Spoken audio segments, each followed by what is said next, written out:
So I woke up in my room and there was like 3 beings. And they were like, do you want to see your planet? And I was like, oh, sorry. Sorry. You were like, hell yeah. I was like, hell yeah, let's go. So I like whooshed out of my room and was like hovering over the planet. And then all of a sudden they're like, you want to see our planet? And I was like, hell yeah. Yeah. So then I whooshed to this like pink and purple planet that I've never seen, but. Yeah, that's just called shrooms, I think. Well, I think this was the idea of like waking up in the room. It was like the story. It's not exactly drugs. It's just she astral project, because I watched more of what she's saying. Like this is a normal occult practices like Satanism of sort of like leaving your body and traveling with beings around the world. And it's very interesting because we always say that these are satanic pedophiles or one or the other. And then it always comes out that they're into some satanic stuff or they're having sex with children. And I just want to say, again, we're saying it, and when are you all going to believe us?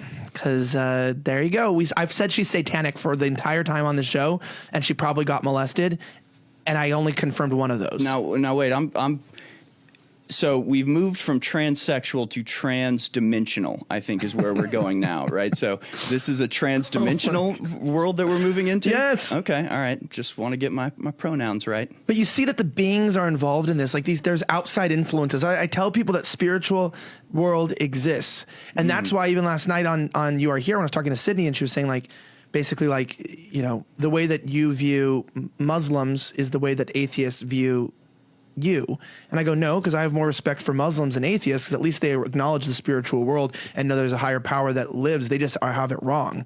But they're not dumb for believing in a higher power or like believing in the spiritual world. They just have it confused because they don't understand Abrahamic law and the covenant, and they don't understand the lineage and understand what happened there. But it doesn't make them dumb for believing in something. I think it's dumb to believe in nothing. Yeah, and that's the case with almost all atheists. And that's because I've never met somebody who was incidentally virtuous, who then just rejected the concept of faith, particularly Christianity. I've never met somebody who would basically be considered a good person from a biblical standpoint, who then is just like, oh no, I don't buy into that. It's always a result of basically pride or like sin and refusing to abandon that because of like this conditioned liberal framework of like me, what I want. Like, well, I mean, I think there is part of that, but it's like I think people don't understand that the world that we live in, you know, what we consider a good person and bad person is already preordained by Christianity. Like you hear all the time, you know, atheists who are like, we don't need God, we just need the golden rule, right? We just need treat others as you would like to be treated. And it's like, oh, who came up with that again? I'm sorry, who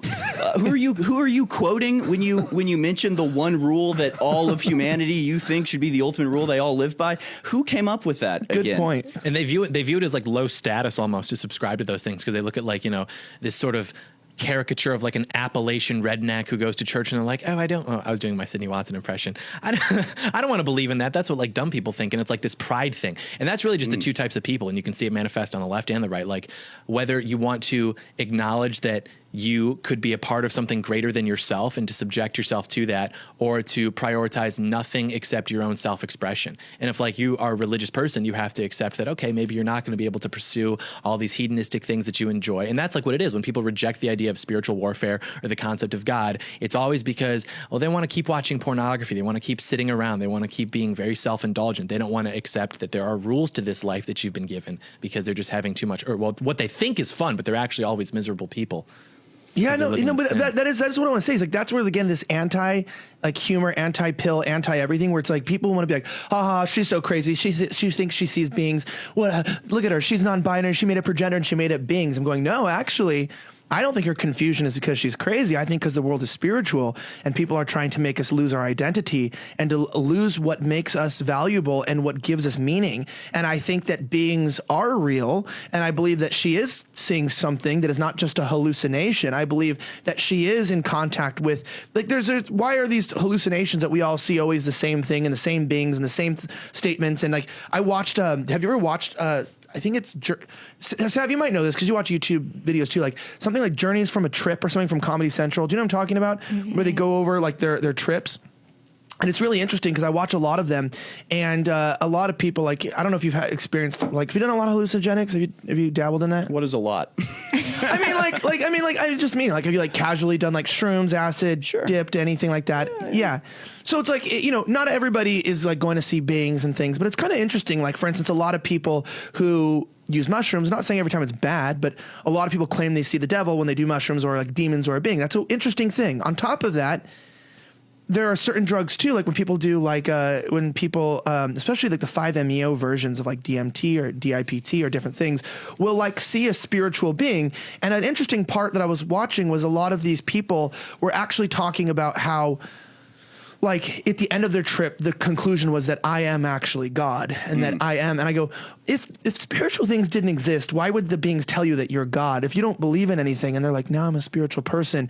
And everybody who does get into hallucinogenics becomes kind of spiritual. And like, even look at how ayahuasca woke Cernovich up a lot to a lot of like, just that he's a very spiritual being.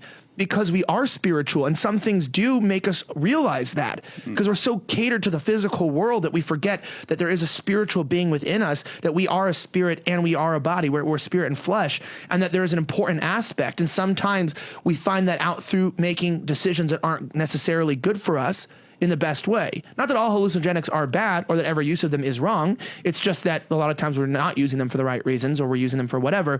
Things wake people up.